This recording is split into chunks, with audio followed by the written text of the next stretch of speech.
اللہ عز و جل قرآن پاک میں ارشاد فرماتا ہے، لوگوں کے حساب کا وقت قریب آ گیا لیکن لوگ غفلت میں ہیں۔ یہ 17ویں پارے کی شروع کی آیت ہے۔ اللہ تعالیٰ یوں فرماتا، اقترب للناس حسابہم، لوگوں کے حساب کا وقت قریب آ چکا، وہم فی غفلت معرضون، اور وہ اترائے ہوئے غفلت میں پڑے ہوئے ہیں، منہ پھیرے ہوئے ہیں۔ لوگوں کو اس بات کا اندازہ ہی نہیں کہ حساب کا دن کتنا سخت ہونے والا ہے۔ میرے عزیزو، جب نبی پاک صلی اللہ تعالیٰ علیہ وسلم نے یہ ارشاد فرمایا کہ میں اور قیامت ایسے ہیں جیسے 2 انگلیاں قریب ہیں، 1400 سال پہلے رسول پاک صلی اللہ علیہ وسلم نے یہ فرمایا تھا کہ قیامت اتنی قریب ہے جتنا 2 انگلیاں قریب ہیں۔ اور اب کے زمانے میں تو قیامت کے سلسلے میں جو حضور پاک صلی اللہ تعالیٰ علیہ وسلم نے نشانیاں بتائی تھی وہ تقریباً پوری ہو گئیں، بڑی نشانیوں کو چھوڑ کر۔ اور یہ بھی حدیث پاک میں ہے کہ اگلا زمانہ اتنی تیز گزرے گا کہ تمہیں اس کا اندازہ ہی نہیں ہوگا، زمانوں پر زمانے آتے چلے جائیں گے۔ یہ جو آخری وقت کی نشانیاں ہیں، میں صرف مختصر سا ایک پیغام دوں گا۔ شعبان کا مہینہ ہے، یہ رسول پاک صلی اللہ تعالیٰ علیہ وسلم کا مہینہ ہے، اور رمضان کے بعد سب سے زیادہ حضور پاک صلی اللہ تعالیٰ علیہ وسلم کو روزے کی حالت میں کسی مہینے میں دیکھا گیا تو شعبان کا مہینہ فرمایا گیا۔ کبھی کبھار پورے شعبان کا مہینہ حضور صلی اللہ علیہ وسلم روزے سے رہتے، اور یہ ارشاد فرماتے کہ یہ مہینہ ایسا ہے جس میں سارے لوگوں کے اعمال اللہ کے حضور جاتے ہیں، پیش کیے جاتے ہیں، اور میرے آقا فرماتے ہیں اس حال میں میرے اعمال پیش کیے جائیں اللہ کی بارگاہ میں کہ میں روزے کے عالم میں ہوں۔ جب میرے اعمال پیش کیے جائیں اللہ کی بارگاہ میں تو میں روزے کی حالت میں ہوں۔ تو یہ شعبان کا مہینہ جو اب رمضان المبارک کے قریب کر رہا ہے، لیکن بعض بزرگوں نے یہ بھی فرمایا شعبان میں موتیں بھی کثرت سے ہوتی ہیں۔ لوگوں کا یہاں پر حساب کتاب 15ویں شعبان کو جو اب شب برات آنے والی ہے لکھ دیا جاتا ہے، سال بھر میں کیا کیا ہونے والا ہے، کتنے لوگ جانے والے ہیں۔ کئی لوگوں کی کتابیں بند کر دی جاتی ہیں۔ حدیث پاک میں یہ بھی ہے کہ فیصلہ اللہ تعالیٰ فرشتوں کے حوالے فرما رہا ہوگا، حالانکہ جب ہم ماں کے پیٹ میں تھے تبھی لکھ دیا گیا ہے کہ کتنی عمر ہے، لیکن فرشتوں کو جو ٹرانسفر کیا جاتا ہے سال میں ایک مرتبہ، اگلے سال ان کا کیا کیا ہونا ہے۔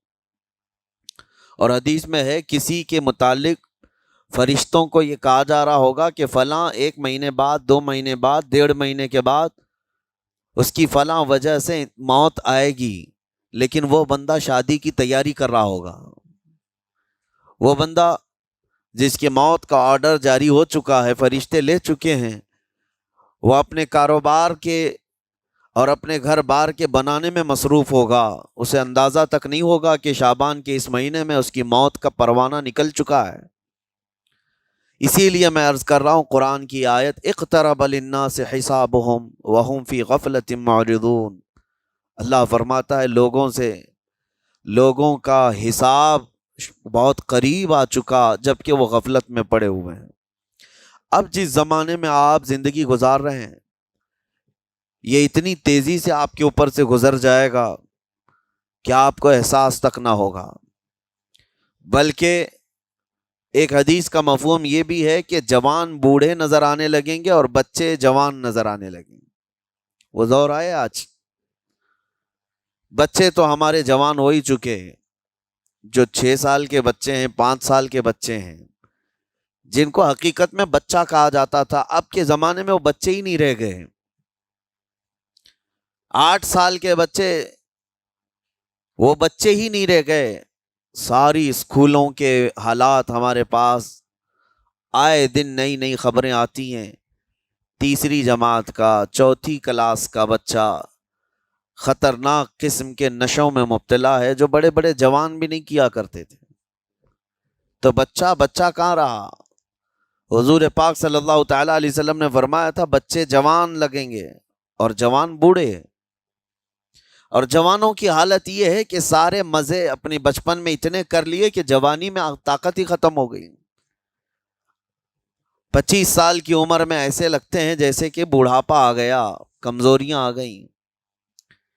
30 سال پہلے کے دور میں 40 سال کو بھی جوانی کہا جاتا تھا، اب کے دور میں 40 سال تو بڑھاپا ہو گیا۔ 30 سال کی عمر کے بعد آج کے نوجوانوں کے جواب دینے لگ جاتے ہیں۔ اس کی وجہ یہ ہے کہ بچپن میں اپنے آپ کو برباد کر لیا، بچپن میں اپنے آپ کو ختم کر لیا، تو جو بچپنا تھا اس کو جوانی میں بتا دیا، اور جو جوانی ہے وہ بڑھاپے میں۔ اور جو بوڑھے اصل بوڑھے ہیں جن کو 60-70 سال کی عمر ملی ہوئی ہے، یہ اللہ تعالیٰ کی طرف سے ان کے لیے نعمت ہے۔ باقی قیامت کے قریب جو حالات ہیں وہ اس طرح کے ہیں۔ اور مزید میں آپ کو یہ بھی بتا دوں کہ زمانہ ترقی کرتے کرتے تمہیں ایسا سست اور کاہل بنا دے گا کہ تم کوئی کام کے لائق بھی نہیں رہ جائیں گے۔ بہت ساری چیزیں ہم سے رخصت ہو رہی ہیں، ہمیں اندازہ بھی نہیں۔ ابھی کل ہی میں ذکر کر رہا تھا، ابھی 10 سال پہلے 20 سال پہلے جو چیزیں ہمارے آنکھوں کے سامنے موجود تھی وہ اب غائب ہو چکی ہیں۔ خالی وقت اسے ملے تو نشہ بھی یاد آ جائے، خالی وقت اسے ملے تو عورتوں کی طرف میلان بھی بڑھ جاتا ہے، خالی وقت اسے ملے تو اس کو دولت لٹانے اور عیاشی کرنے کی فکر بھی سوار ہونے لگتی ہے۔ اپنے آپ کو کسی چیز میں مصروف کر لے، اور سب سے بہترین مصروفیت کیا ہے؟ اللہ اور اس کے رسول کا ذکر پاک ہے۔ یہ سب سے بہترین مصروفیت ہے کہ تم نے اپنے آپ کو اس میں مصروف کر رکھا تو اللہ تعالیٰ دنیا کی تمام مصروفیتوں سے تمہیں آزاد کر دے گا، برائیوں سے آزاد کر دے گا۔ قرآن میں رب تعالیٰ فرماتا ہے وَقَالُوا حَسْبُنَا اللَّهُ وَنِعْمَ الْوَكِيلُ، جنہوں نے یہ کہا ہمارا رب ہمارے لیے کافی ہے، ہمارا اللہ ہمارے لیے کافی ہے، اور کیا ہی بہترین مددگار ہے، کیا ہی بہترین وکیل ہے جس نے یہ کہا۔ اللہ فرماتا ہے اس کے فوراً بعد آیت آئی ہے فَانْقَلَبُوا بِنِعْمَةٍ مِّنَ اللَّهِ وَفَضْلٍ لَمْ يَمْسَسْهُمْ سُوءٌ، اللہ ان لوگوں کو اپنی خاص نعمتوں میں لے جائے گا، ایسی جگہ جہاں کوئی برائی انہیں چھو بھی نہ سکے گے۔ جنہوں نے اللہ کی بارگاہ میں یہ کہا حسبنا اللہ ونعم الوکیل، آگے بھی ہے دوسری آیت ہے نعم المولا ونعم النصیر، جس نے یہ کہا اللہ فرماتا ہے ان بندوں کو اللہ اپنی خاص نعمتوں میں لے جائے گا اور فضل میں لے جائے گا، ایسی جگہ لم یمسسہم سوء، جہاں انہیں کوئی برائی چھو بھی نہ سکے گی، کوئی برائی نہ آ سکے گی۔ اسی لیے کثرت سے اپنے آپ کو مصروف رکھو۔ یہ جو محافل ہماری ہو رہی ہیں اللہ کرے کہ ہمیشہ قائم رہیں۔ ہم ہفتے میں 1 مرتبہ ذکر کی مجلس میں آتے ہیں اپنے دل کو اللہ تعالیٰ کی یاد سے معمور کرنے کے لیے۔ ویسے کھانا تو دن میں 3 مرتبہ اور کوئی تو 5 مرتبہ کھاتے ہیں۔ اپنے جسم کا بھرپور خیال رکھا جاتا ہے، ہماری روح کے خیال کے لیے ان مجلسوں میں آنا ضروری ہے۔ یہ مجلسوں کی پابندیاں، اور اگر آپ اس کو ہی یہ سمجھ کر نہ چلیں کہ ہم نے ایک بار ہفتے میں ذکر کر لیا تو اب کافی ہے۔ ہماری گاڑی بھی جو ہے پیٹرول بار بار مانگتی ہے، اس کو جس طرح سے چلاتے ہیں اس طرح سے اس کی خواہش بھی ہے۔ روزانہ گاڑی کو اگر کہیں کھڑی کر رکھیں تو زیادہ پیٹرول نہیں لگے گا، لیکن چلتی رہے تو بار بار پیٹرول کی ضرورت ہے۔ ہم میں سے ابھی کوئی ایسا نہیں ہے جو بستر پر پڑا ہوا ہے، ہر کوئی چل رہا ہے، پھر رہا ہے، دنیا میں مصروف ہے۔ تم اپنے کھانے پانے بھی کر رہے ہو، لوگوں سے ملاقات بھی کر رہے ہو، اس کا مطلب ہے تمہاری گاڑی چل رہی ہے اور اس کو پیٹرول بار بار چاہیے۔ اور یہی جو ایندھن ہے، یہ پیٹرول ہے، اس کا کام یہ اللہ تعالیٰ کا ذکر کرتا ہے۔ تمہارے جسم کو بیلنس رکھنے کے لیے، تمہاری فکروں کو بیلنس رکھنے کے لیے، تمہارے دماغ کو صحیح سلامت ایک نہج پر رکھنے کے لیے یہ ذکر کی محافل قوت دیتی ہیں۔ اگر اس ہفتے میں آپ نے ذکر کیا نہیں ہوا تو آپ اپنے ہی گھر پر سونے سے قبل بستر پر بیٹھ کر کیوں اللہ کا ذکر نہیں کر لیتے؟ 5 منٹ 10 منٹ اس مولا کو پکار کر کے سونے میں کیا حرج ہے؟ لوگ موبائل دیکھتے، گانے سنتے، فلمیں دیکھتے ہوئے سو جاتے ہیں، لیکن اللہ رب العزت کو یاد کر کے سونے والا، میرے عزیزو، قرآن میں مولا فرماتا ہے فَاذْكُرُونِي أَذْكُرْكُمْ، اس کا وعدہ ہے تم مجھے یاد کرو میں تمہیں یاد کروں گا۔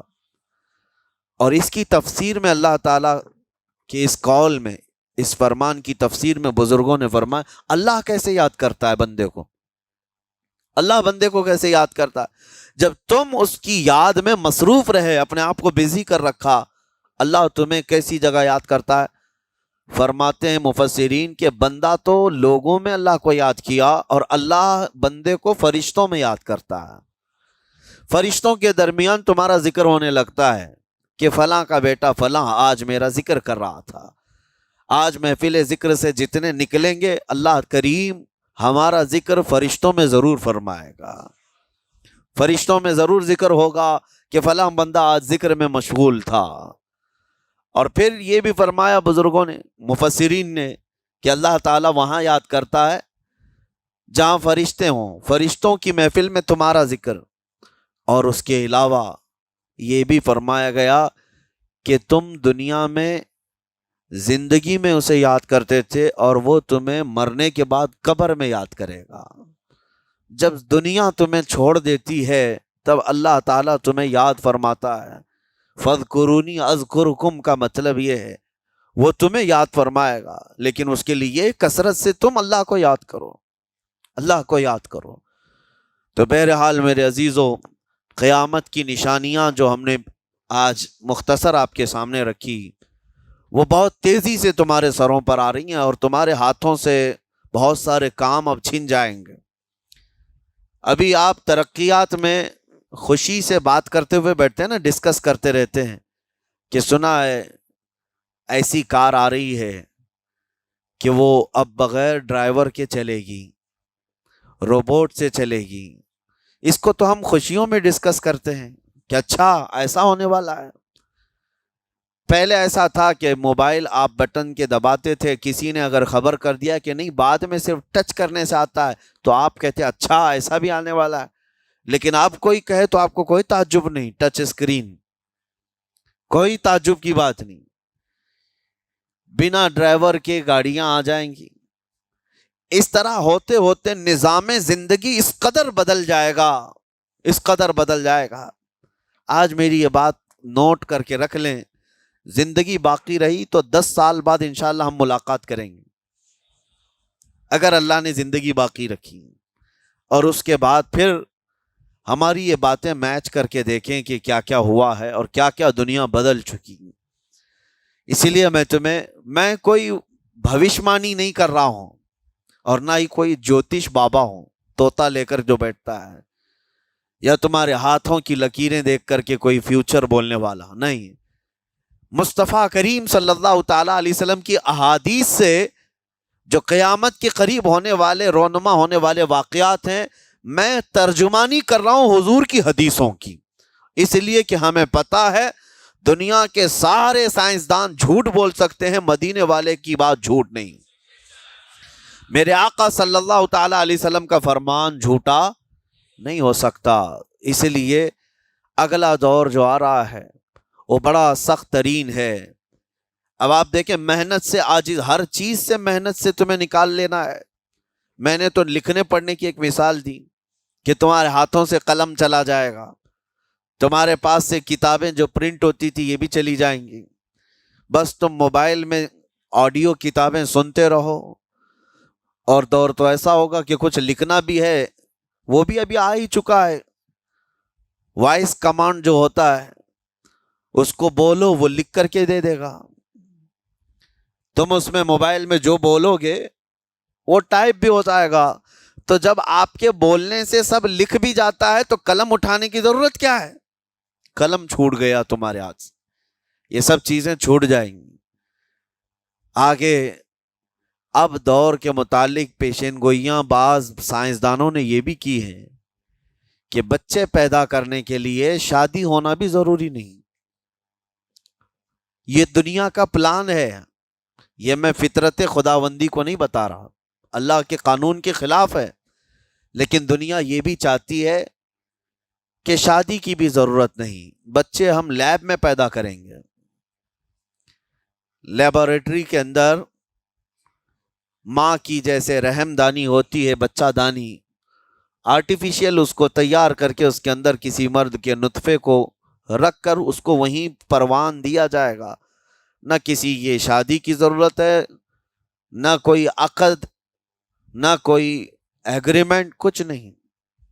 جس کو بچہ چاہیے وہ لیب سے خرید لے، ہر طرح کی چیزوں سے تمہیں آری کر دیا جائے۔ ابھی تو بہت سارے لوگ سوال بھی کرتے ہیں ہم سے ٹیسٹ ٹیوب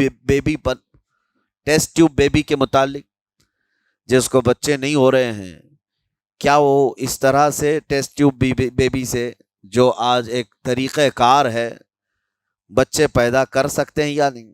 اس کے کئی طریقے ہیں سائنس میں، کہ اسی مرد کا نطفہ اسی کی عورت میں رکھ کر کے اس کو پروان دیا جائے، اور بعض دوسرے طریقے کہ کسی دوسرے کا لا کر اس کی عورت میں رکھ دیا جائے۔ یہ تو سراسر حرام ہے، زنا ہے۔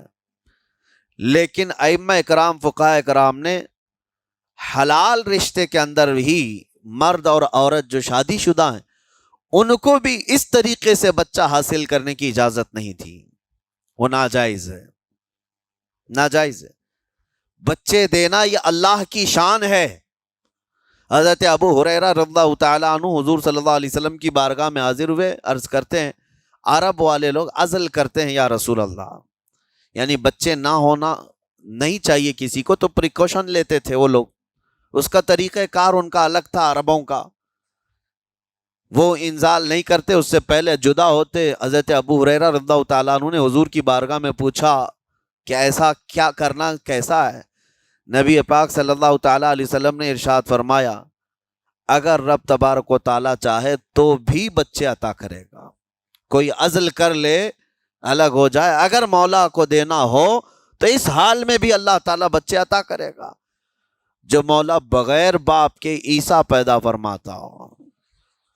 تو بہرحال میں بات الگ نہ چلی جائے اس لیے عرض کر رہا ہوں کہ اگلے دور میں سارے کام کاج تمہارے ہاتھوں سے نکل جائیں گے، آری کر دیا جائے گا اور تمہیں سست اور کاہل بنا دیا جائے گا، اور جب بندے کے پاس کوئی کام ہی باقی نہ رہے تو اس کا دماغ شیطانی بن جائے گا، اور شیطان اس کو ہانکتا رہے گا صبح سے شام تک، شام سے صبح تک۔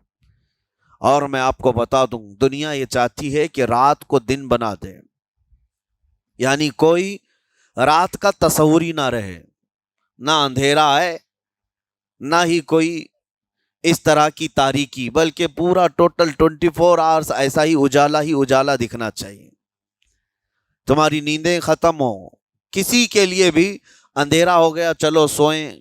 یہ اللہ کے جتنے نظام ہیں اس سے یہ دنیا چھیڑ چھاڑ کرنے کی کوشش کر رہی ہے۔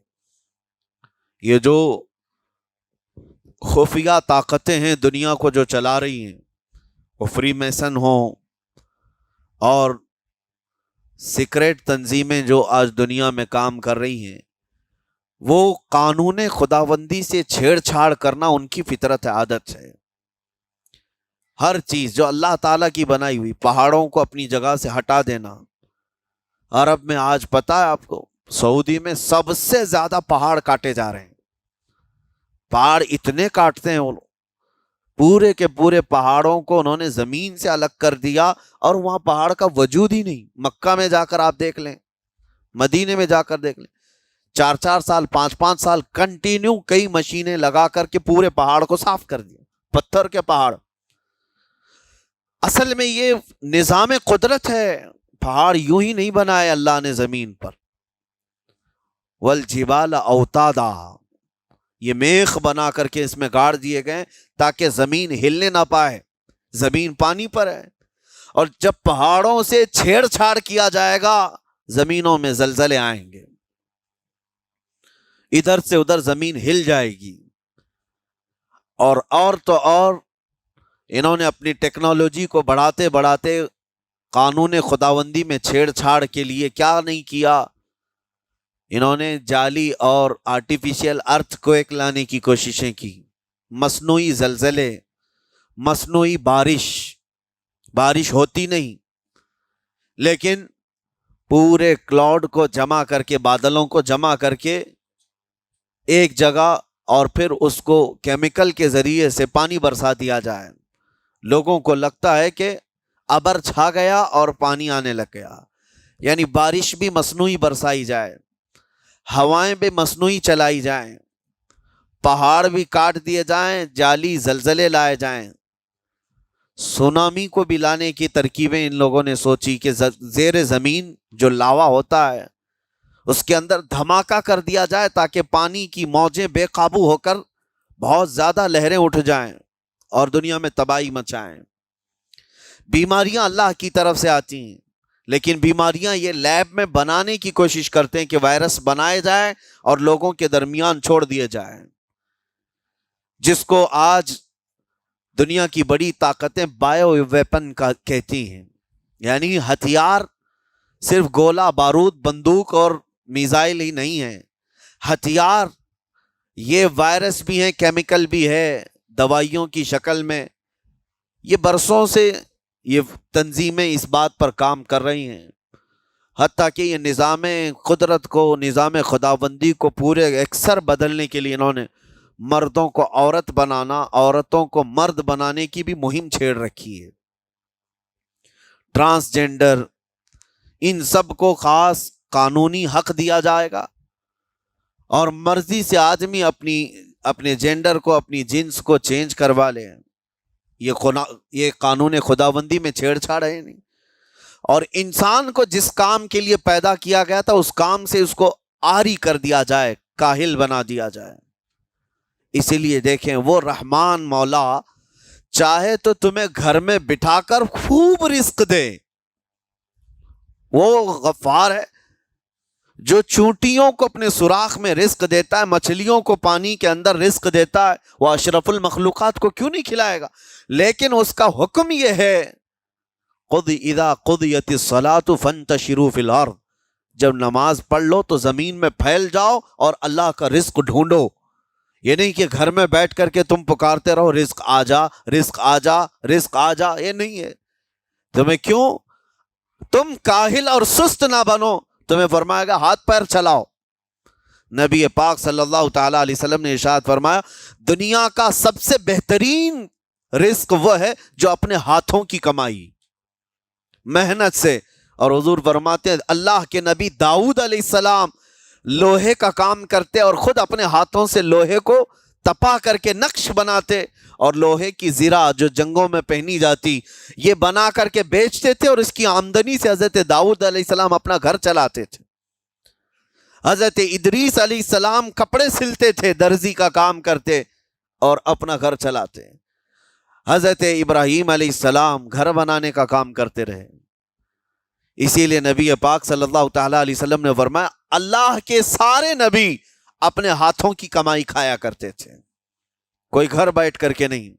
جو لوگوں کو آج یہ شوق ہے کہ بس کسی کو جائیداد میں کچھ پراپرٹی ملی تو کرائے پر چڑھا دو اور کرایہ کھاتے رہو. کیوں محنت کرنا ہے؟ کوئی کام کیوں کرنا ہے؟ میں یہ نہیں کہتا کہ کرایہ مت کھاؤ، کھاؤ کرایہ، لیکن اپنے جسم کو ایسا کاہل اور سست بناؤ گے تو یہ شیطان کی آماجگاہ بن جائے گا دماغ، اور اتنے گناہ کرنے لگ جاؤ گے کہ تمہارے کنٹرول میں نہیں رہے گا. تم اس کو جتنا خالی اور سست چھوڑو گے. یا آلریڈی جو سائنسدانوں نے چوہوں پر ایکسپیریمنٹ کر کے جو دیکھا، اکثر ایسا ہوتا ہے کہ چوہوں پر جو تجربہ کیا جاتا ہے انسان کے فطرت سے بہت زیادہ میل کھاتا ہے چوہوں کی طبیعت. اسی لیے آپریشن تھیٹر میں بھی سکھانے کے لیے چوہے اور مینڈک کا استعمال ہوتا ہے. دوائیاں بھی جو سب سے پہلے بنتی ہیں وہ چوہوں کو کھلا کر دیکھی جاتی ہیں. انسان کی طبیعت زیادہ اس سے میل کھاتی ہے. تو جو چوہوں کو ساری سہولیات دے دی گئی تھی تو وہ آپس میں شہوت میں مبتلا ہو گئے اور ایک دوسرے کا قتل کرنے لگے. یہی حال انسانوں کا بھی ہوگا. جب ان کو ساری سہولیات ایک جگہ مل جائیں گی تو یہ ایک دوسرے کا قتل شروع کر دیں گے. یہ کثرت سے گناہ کرنے لگیں گے اور ایک دوسرے کا قتل کریں گے. اسی لیے آپ کو میں جو بات کہہ رہا تھا وہ ادھوری رہ گئی. وہ رب تبارک و تعالی چاہے تو گھر بیٹھا کر تمہیں کھلائے، لیکن آپ مجھے یہ بتاؤ، یہ جو مسجد میں بلاتا ہے تمہیں رب تعالیٰ 5 وقت، فجر میں، ظہر میں، عصر میں، مغرب میں، عشاء میں، اور ہر ایک میں تمہیں اپنی پیشانی زمین پر رکھنی ہے، ہاں ایک مخصوص طریقہ ہے، کیوں؟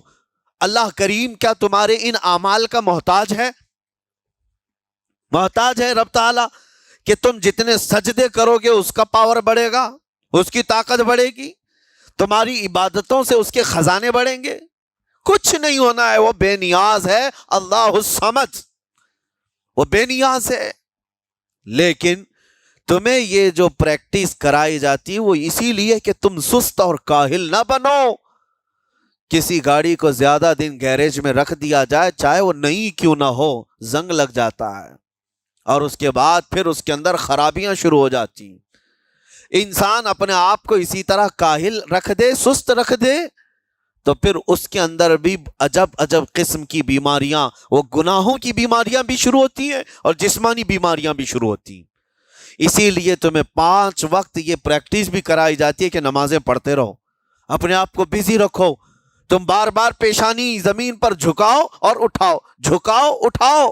یہ پریکٹس اسی لیے کرائی جاتی ہے کہ تمہارا جسم سست اور کاہل نہ رہے۔ اللہ کریم بندوں کے تمام مصالح اور ان تمام حاجتوں کو بہتر جانتا ہے کہ بندہ کس میں بہتر ترقی کر سکتا ہے۔ اسی لیے میرے عزیزو، اپنے آپ کو خالی مت چھوڑو، اپنے آپ کو خالی مت چھوڑو۔ اور وقت ہمارے پاس اتنا کم ہے کہ حساب دینے کے وقت ہمیں سب کو پتہ چل جائے گا قیامت کے دن۔ یہ بھی روایت میں ملتا ہے کہ بندہ یہ یاد کرے گا کہ میرے پاس اتنا وقت تھا، کاش میں کچھ نہ کرتا، تسبیح لے کر بیٹھا ہوتا، کاش میں کچھ نہ کرتا، دعائیں ہی کر رہا ہوتا، تو اللہ تبارک و تعالیٰ اس کا بدلہ مجھے قیامت میں عطا کرتا۔ لیکن جنہوں نے اپنے اوقات کو یہاں پر خالی گنوا دیے، فضول میں برباد کیے، وہ بہت پچھتاوے میں ہوں گے، بہت پچھتاوے میں ہوں گے۔ جتنا وقت اپنے پاس باقی ہے اس کو مصروف کر دو، اس کو مصروف کر دو۔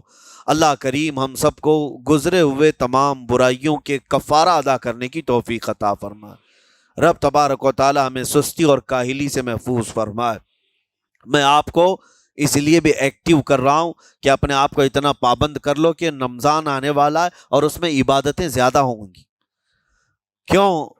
20 رکعت کھڑے ہونے میں تمہارے جسم میں سستی اور کاہلی نہیں آنی چاہیے۔ ہاں، ایک دن تراویح میں جوش میں آیا اور دوسرے دن افطاری کر کے خراٹے لینے لگ گیا، کھا کر کے پورا سو گیا، اور اس کے بعد پھر پتا چلا سیدھے شب قدر میں آیا ہے۔ تو رمضان المبارک کو بھی جن لوگوں نے ایسا برباد کیا وہ پچھتاتے رہ جائیں گے۔ اور کچھ نہیں، رمضان ہر دن نہیں آنے والا ہے اور ہر مہینے نہیں آتا ہے، سال میں ایک مرتبہ رمضان اللہ کا مہمان ہے۔ اس کے آنے سے پہلے اس کی آنے کی تیاریاں بھی کر لو، اپنے جسم کو ابھی سے اتنی عادت ڈالو، بلکہ جسم کو نہ صحیح لیکن دماغ کو اتنا بنا لو کہ مجھے یہ کرنا ہی ہے۔ یہ رمضان آئے گا تو میں ختم قرآن ضرور کروں گا، یہ رمضان آئے گا تو تراویح کی 1 رکعت بھی میری مس نہیں ہوگی، یہ رمضان آئے گا تو پورا قرآن میں تراویح میں ضرور سنوں گا، یہ رمضان آئے گا پورے رمضان میں ہر دن میں نبی پاک صلی اللہ علیہ وسلم پر 100 بار درود ضرور پڑھوں گا۔ یہ عہد ہوتے ہیں، یہ رمضان کی تیاریوں کے طریقے ہوتے ہیں۔ قرآن پاک پورا ختم کریں گے انشاءاللہ۔